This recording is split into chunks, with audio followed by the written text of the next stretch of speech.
Mheshimiwa Naibu Spika, naomba nizungumzie hali ya kisiasa na demokrasia hapa nchini. Hali ya siasa na utekelezaji wa demokrasia hapa nchini imeendelea kuimarika, na hii ni kutokana na maboresho ya mifumo na jitihada mbalimbali za makusudi zinazofanywa na serikali yetu. Moja ya jitihada hizo ni marekebisho ya sheria mbalimbali kwa lengo la kuimarisha utawala wa demokrasia hapa nchini. Aidha, bunge lako tukufu lilitunga sheria ya Tume Huru ya Taifa ya Uchaguzi namba 1 ya mwaka 2024, vile vile sheria ya uchaguzi wa rais, wa bunge na madiwani namba 2 ya mwaka 2024, na kufanya marekebisho ya vyama vya siasa sura ya 258. Serikali kwa upande wake tayari imeshakamilisha utungaji wa kanuni za sheria ya Tume Huru ya Taifa ya Uchaguzi.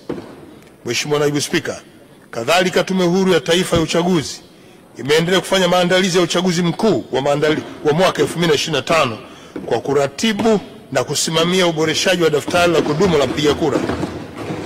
Hadi Machi 2025, uboreshaji wa awamu ya kwanza umekamilika katika mikoa yote Tanzania bara na Zanzibar, na maandalizi ya awamu ya pili ya uboreshaji wa daftari la kudumu la mpiga kura yanaendelea. Nitumie nafasi hii kutoa rai kwa wananchi wote wenye sifa kujitokeza kuhakikisha kwamba taarifa zao kwenye daftari kabla ya kuhitimishwa na awamu ya pili ya uboreshaji inaendelea. Katika hatua nyingine, hadi kufikia Machi 2025, serikali imetoa ruzuku ya shilingi bilioni 13.17 kwa vyama vyote vya siasa vyenye sifa ya kupata ruzuku.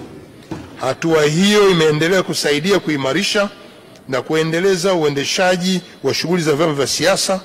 Sambamba na hilo, ofisi ya msajili wa vyama vya siasa kupitia baraza la vyama vya siasa imetoa mafunzo kwa viongozi na watendaji wa vyama vya siasa ili kukuza uelewa na uendeshaji wa vyama vya siasa, huku tukielekea kwenye uchaguzi ambao utafanyika mwaka huu wa 2025. Mheshimiwa Naibu Spika,